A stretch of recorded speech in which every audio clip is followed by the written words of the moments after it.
Assalamualaikum warahmatullahi wabarakatuh. Hari ini saya akan mempresentasikan untuk tugas UAS Prodi Manajemen kelas MJ 301 kelompok 4 pelaksanaan dan penegakan hak asasi manusia pada studi kasus Lumpur Lapindo Sidoarjo. Untuk anggota kelompok 4 yaitu Andri Setiawan, Ian Ramaputra Hamzah, Muslim Asidik, Reta Rosalin Luis, Roland David, Ingrid Safira, Noval Abdul Aziz, Siti Nur Aisyah, dan Afrido. Untuk itu, saya selanjutnya akan dibacakan oleh rekan saya. Silakan. Baik, di sini kami mengambil latar belakang dan rumusan masalah yang menjadi latar belakang dari penelitian kasus kami, yaitu mengenai hak asasi manusia atau HAM, yang merupakan salah satu hak yang perlu dimiliki oleh setiap orang. Hak HAM dalam pelaksanaannya memiliki berbagai macam hak, yaitu hak hidup layak, hak memperoleh pendidikan, dan yang lainnya.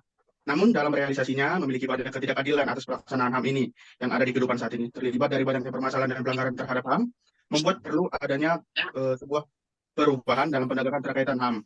Dampak dari kekurangan literasi dalam memahami pelaksanaan dan penegakan HAM ini dikhawatirkan akan menimbulkan pelanggaran HAM yang terus-menerus. Maka untuk mengurangi dampak dari pelanggaran HAM, perlu adanya sebuah pengetahuan dalam melakukan pelaksanaan dan penegakan HAM dalam kehidupan sehari-hari demi menjaga keberlangsungan penegakan HAM yang adil dan setara. Ini berikut rumusan masalah yang kami berikan. Berdasarkan latar belakang tersebut, dapat dibuat sebuah rumusan masalah, yakni 1. Mengapa penegakan dan pelaksanaan HAM yang adil itu penting? 2. Faktor apa saja yang menyebabkan pelaksanaan dan penegakan HAM secara adil sulit dilaksanakan? Yang 3. Bagaimana peran pemerintah dalam menangani kasus ketidakadilan pelaksanaan dan penegakan HAM? Yang 4. Undang-undang apa saja yang melindungi HAM seseorang? Baik, akan diteruskan oleh rekan kami. Silakan. Baiklah, saya akan melanjutkan tentang hasilnya dari makalah ini. Pada bagian hasil yang diperoleh atas pengujian secara studi pustaka terkait kasus pelaksanaan ini, berdasarkan kasus lumpur Lapindo yang dilakukan oleh aktivitas pengeboran lahan lumpur Lapindo oleh PT Lapindo Brasta. Penegakan HAM yang diminta oleh warga yang terkena dampak lumpur Lapindo masih terus diminta hingga saat ini, namun masih belum mendapatkan kepastian yang pasti. Hal ini sungguh ironis mengingat mereka perlu keluar dari rumah mereka sendiri dan hidup seperti seorang tanpa rumah setiap waktu. Bantuan yang diberikan oleh pemerintah tersebut ternyata kurang menegakkan keadilan HAM yang seharusnya dimiliki oleh warga yang terkena bencana lumpur Lapindo.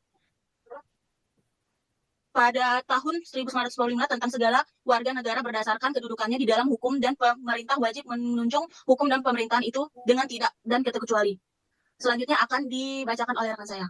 Baik, kemudian pembahasannya, kasus lumpur Lapindo Sidoarjo memang jauh dari harapan warga negara terkait aturan perundang-undangan yang ada di Indonesia sendiri. Warga yang terkena dampak ini hanya ingin meminta hak mereka akibat dari adanya dampak bencana lumpur Lapindo tersebut. Kasus lumpur Lapindo yang terjadi pada 2006 memang memberikan dampak buruk bagi warga sekitarnya.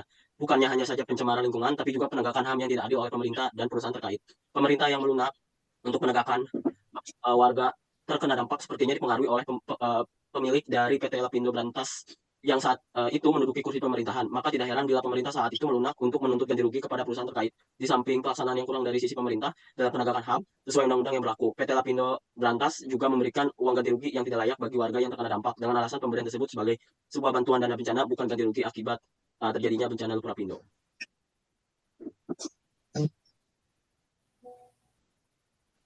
Baik, di sini saya akan melanjutkan pembahasan kedua. Untuk menciptakan tindakan pemerintah dalam kasus lumpur Lapindo dapat dilihat dari tindakan yang dilakukan yang tidak berpihak kepada masyarakat terkena dampak, tapi lebih mengarah kepada pihak perusahaan yang mengakibatkan kejadian tersebut. Hal ini dapat dilihat dari ketidaksesuaian undang-undang yang berlaku dengan realisasinya terhadap penegakan kasus tersebut. Contoh kasusnya adalah pemerintah tidak memberikan bantuan agar warga yang terkena dampak mendapatkan penghidupan yang layak selama bertahun-tahun, dan berseberangan dengan pasal 27 yang berbunyi tiap-tiap warga negara berhak atas pekerjaan dan penghidupan yang layak atas kemanusiaan. Kemudian tindakan pemerintah yang tidak memberikan solusi dalam penanggulangan bencana yang ada sehingga mata pencaharian yang layaknya bagi warga yang terkena dampak, sehingga mereka kesulitan dalam mencari mata pencaharian yang sesuai dengan pasal 28D ayat 2 berbunyi setiap orang berhak untuk bekerja dan mendapatkan imbalan yang adil dan layak atas pekerjaannya.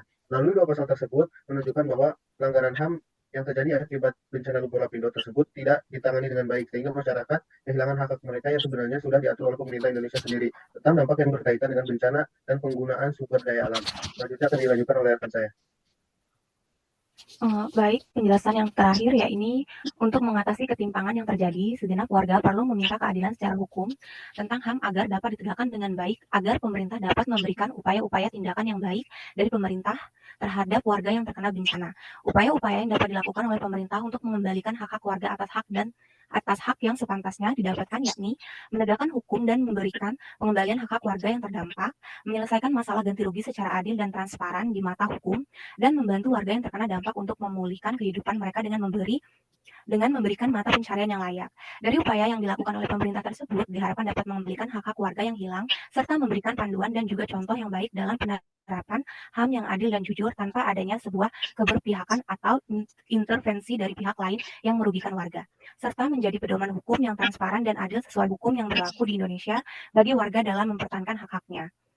Selanjutnya, mengenai kesimpulan akan dilanjutkan oleh rekan saya. Baik, untuk kesimpulan dari analisis kasus HAM bencana Lumpur Lapindo dapat memberikan garis besar bahwa dalam penerapannya masih kurang transparan dan adil serta kurangnya komunikasi yang dilakukan oleh warga terkait pemenuhan hak mereka. Lalu pemerintah perlu memberikan respon dengan cepat terkait penanganan bencana yang merugikan warga Sidoarjo, baik berupa bantuan penanggulangan bencana ataupun hak-hak yang terlanggar perlu dipulihkan secepatnya. Dan terakhir, PT Lapindo Berantas yang merupakan perusahaan yang sah perlu menanggulangi akibat dari aktivitas yang dilakukan sesuai Undang-Undang Nomor 40 Tahun 2007 tentang perseroan terbatas melalui sebuah revitalisasi yang baik diharapkan dapat memberikan hak-hak yang adil dan jujur atas pemenuhan hak yang mereka dapatkan semula.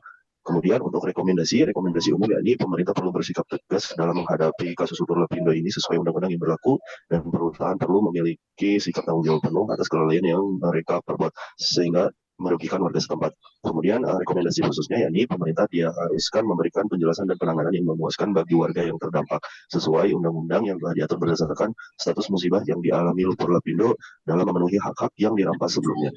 Demikian presentasi dari kelompok kami. Wassalamualaikum warahmatullahi wabarakatuh. Terima kasih.